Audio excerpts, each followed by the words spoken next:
¿Crees que pudo existir un hombre con tanto odio hacia su madre que hasta que no la mató no pudo dejar de arrebatar las vidas de otras mujeres? Asesinó brutalmente a sus propios abuelos, pero consiguió que lo dejaran en libertad. Años después, regresó con más violencia, convirtiéndose en uno de los asesinos en serie más escalofriantes de la historia. Su nombre, Edmund Kemper. Bienvenidos a La Huella del Delito. Soy Jessica, soy psicóloga y criminóloga y recuerda seguirme en Instagram, La Huella del Delito, donde comparto contenido extra, encuestas y leo todas vuestras recomendaciones. Ahora sí, apaga la luz y déjate sorprender por la historia del gigante asesino, un hombre que engañó a todos con su inteligencia hasta que decidió entregarse.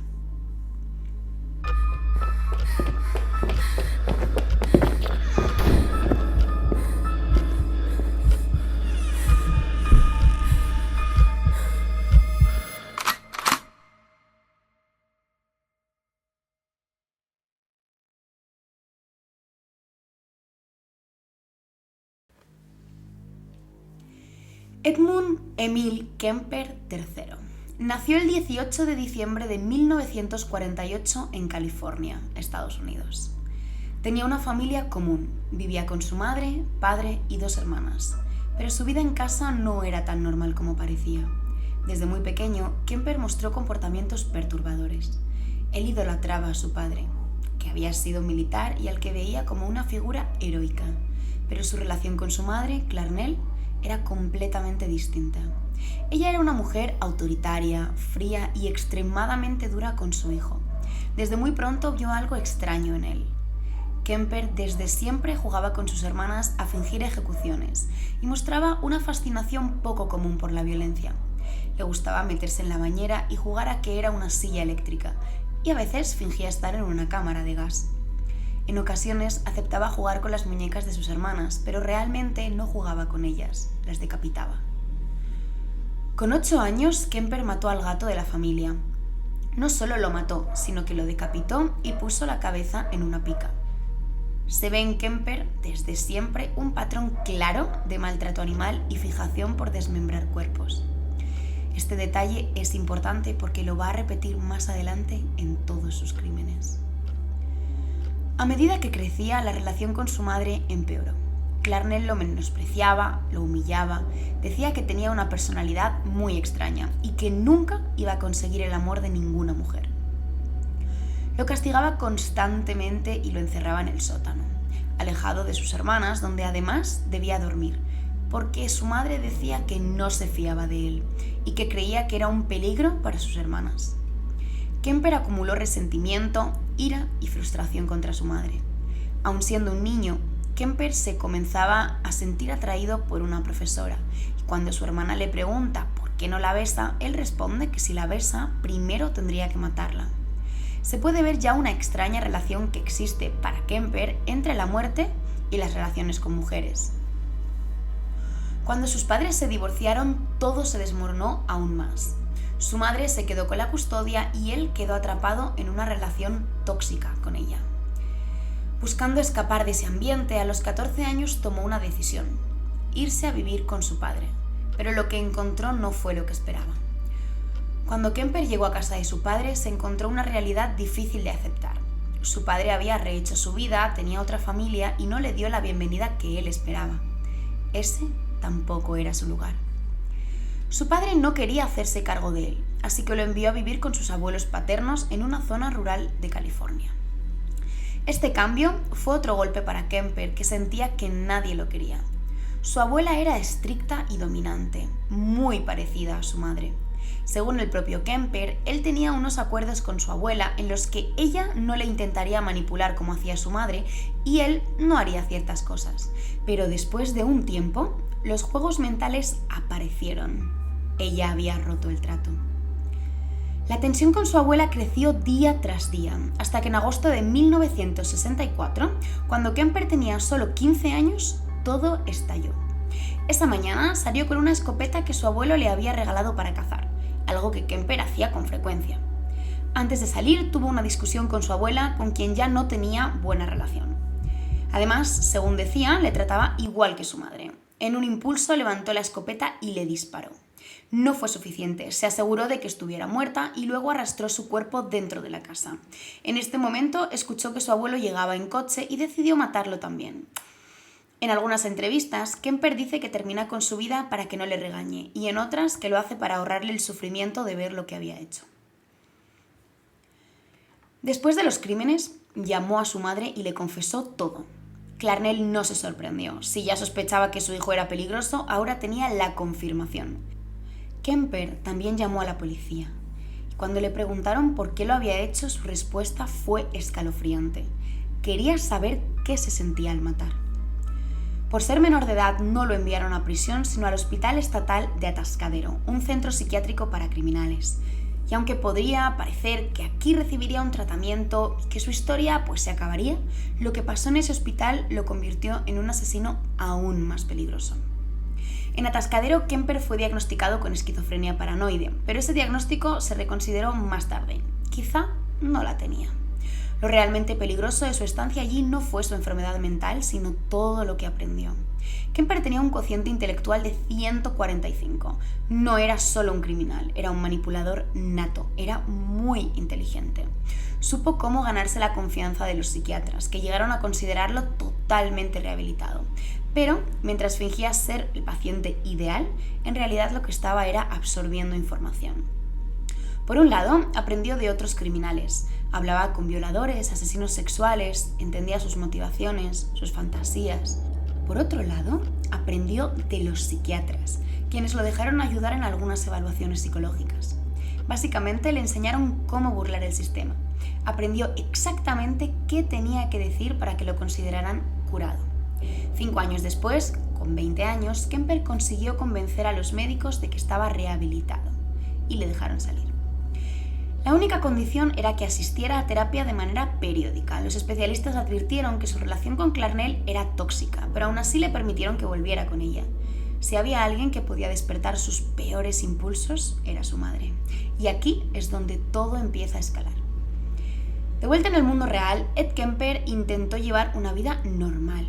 Consiguió un trabajo, un coche y empezó a hacer su vida. Pero poco a poco su mente comenzó a obsesionarse con algo nuevo: las chicas que hacían autostop cerca de la universidad. Su madre trabajaba como administrativa en la Universidad de California en Santa Cruz.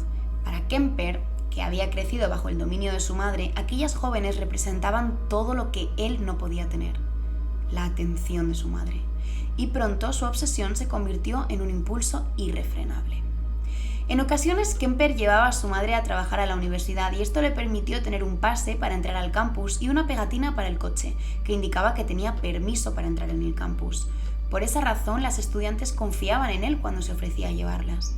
Kemper comenzó ofreciendo transporte a estudiantes universitarias, llevándolas de un punto a otro sin mayor problema. Esto no levantó sospechas. Sin embargo, con el tiempo, su frustración personal y su resentimiento hacia su madre lo llevaron a desarrollar una idea muy peligrosa. Si no podía hacerle daño directamente a ella, atacaría a las jóvenes universitarias con las que tanto se identificaba. Fue entonces cuando comenzó a planear sus crímenes con meticulosidad. Equipó su coche con bolsas de basura, cuerdas, cuchillos, un arma, asegurándose de que cuando llegara el momento tendría todo lo necesario para no dejar testigos y deshacerse de los cuerpos.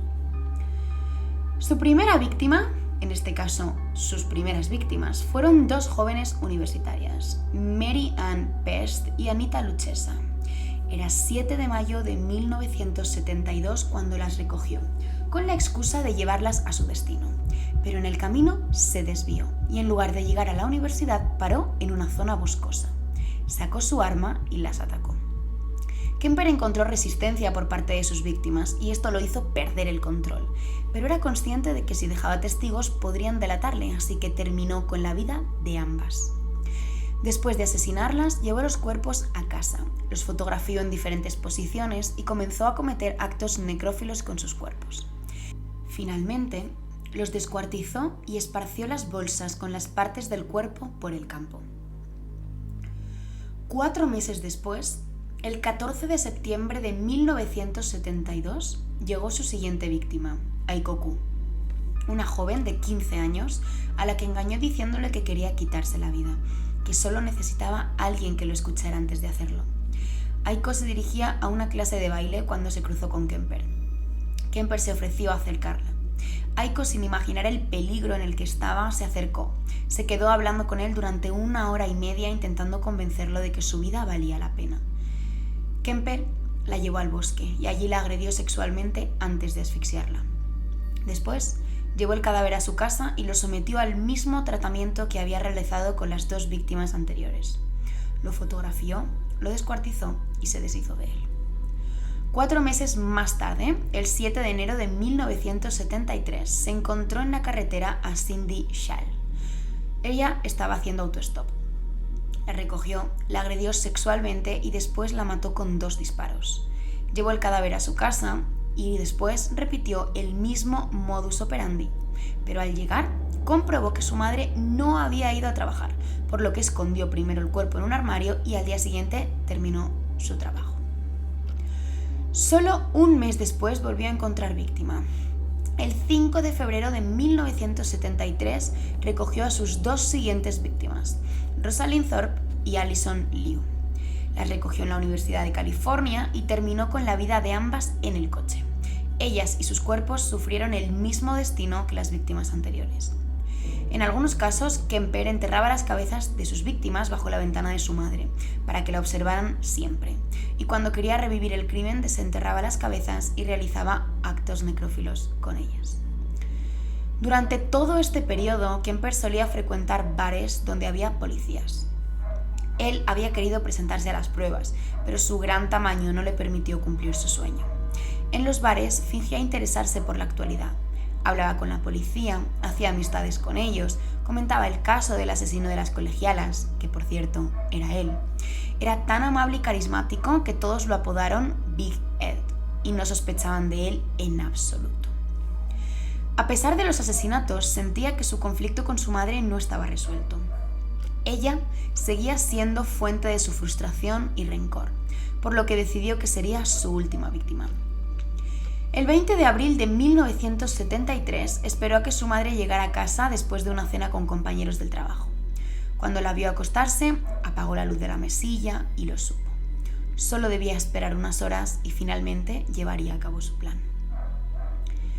Esperó a que su madre estuviera dormida y con un martillo le asestó un golpe tan fuerte en la cabeza que ella murió en el acto. Esta era la primera vez desde el asesinato de sus abuelos que muestra una reacción emocional ante sus crímenes. Por un instante siente asco, desagrado, pero enseguida comienza a sentir excitación y una sensación de poder absoluto, algo que no experimentaba desde su primer crimen. Después de acabar con la vida de su madre, decapitó el cuerpo como acostumbraba hacer, pero su ira hacia su madre era tal que esto no fue suficiente para él. Cometió actos necrófilos con el cuerpo de su madre, después con la cabeza de su madre, le cortó las cuerdas vocales, las pasó a una trituradora, colocó la cabeza de su madre en una estantería y comenzó a gritarle, a insultarle, hasta que finalmente, harto de hablar, comenzó a utilizar la cabeza como blanco para jugar a los dardos. Pero su plan no terminaba ahí. Al día siguiente su madre había quedado con una amiga, Sally Hallett. Ella llegó por la tarde a casa sin saber lo que había pasado y sin saber que estaba entrando en una trampa mortal. Kemper la recibió y le dijo que su madre estaba a punto de llegar, que había salido a comprar unas cosas. Se sentaron en el sofá y en un momento de la conversación, Kemper cogió un objeto del salón y le golpeó en la cabeza. Tras acabar con su madre y la amiga de su madre, Kemper huyó en coche y mientras hacía este viaje en coche pensó que ya no tenía que matar más. Había cumplido su objetivo, terminar con la vida de su madre. Aunque hay diferentes teorías de por qué se entregó realmente. Algunas personas afirman que lo hizo para poder hablar de sus crímenes, para llevarse el crédito por ellos, y otras creen que lo hizo porque sabía que relacionarían el asesinato de su madre con él y que terminaría siendo detenido. Sin embargo, esto nunca lo sabremos. Cuando Kemper se entregó a la policía, colaboró en todo. Llevó a los investigadores a los lugares donde había dejado los cuerpos, describió su modus operandi con todo el lujo de detalles, hasta tal punto que cuando le asignaron un equipo de abogados, estos admitieron que no había nada que hacer por él. Intentaron alegar demencia, pero ningún psiquiatra, ningún psicólogo pudo defenderlo. Todo el mundo tenía claro que Kemper sabía perfectamente lo que hacía y que disfrutaba recreándose en sus crímenes. En 1973 fue condenado a varias cadenas perpetuas y aquí conocemos otra cara de Edmund Kemper. En la cárcel se convirtió en un interno modelo.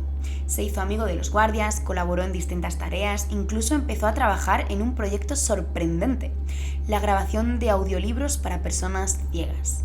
Su voz grave y profunda lo convirtió en uno de los narradores más populares de audiolibros, entre los que se encontraba, por ejemplo, Star Wars. Kemper también colaboró con los agentes del FBI John Douglas y Robert Ressler, quienes estaban desarrollando en aquel momento el concepto de perfilación criminal en su unidad de análisis de la conducta. Gracias a sus entrevistas con él, se obtuvo una información clave sobre la mente de los asesinos en serie, cómo seleccionaban a sus víctimas, qué los motivaba, qué patrones seguían. De hecho, si has visto la serie de Mindhunter, está basada en la historia de estos agentes y recordarás que uno de los asesinos más relevantes con los que hablan es precisamente Edmund Kemper. A día de hoy, Edmund Kemper sigue en prisión. Se presenta como un recluso reformado, pero la pregunta es, ¿realmente es posible que haya cambiado? Él mismo ha dicho que desde niño tenía impulsos violentos, que disfrutaba decapitando seres vivos, que nunca pudo controlar el deseo de matar. De hecho, ha afirmado que no quiere pedir la libertad condicional y no quiere salir en libertad porque sabe que va a volver a matar. Entonces, ¿su buen comportamiento en la cárcel es real? Y con esto concluye nuestro episodio de hoy en La Huella del Delito, donde hemos explorado la historia de Edmund Kemper. Antes de despedirnos, quiero agradecerte haber escuchado este episodio y ser parte de esta comunidad. Tus comentarios y preguntas son fundamentales para hacer crecer este podcast. Si tienes alguna teoría sobre el caso, si quieres simplemente compartir tus pensamientos, no dudes en contactar conmigo por Instagram en La Huella del Delito. También puedes verme en TikTok en Huella del Delito. Y en el próximo episodio nos sumergiremos en otro enigma espeluznante del mundo del True Crime, así que asegúrate de suscribirte para no perdértelo. Hasta la próxima, soy Jessica y recuerda, en el mundo del True Crime, la verdad a menudo supera la ficción. Manteneos curiosos, siempre aprendiendo y nos vemos en 15 días.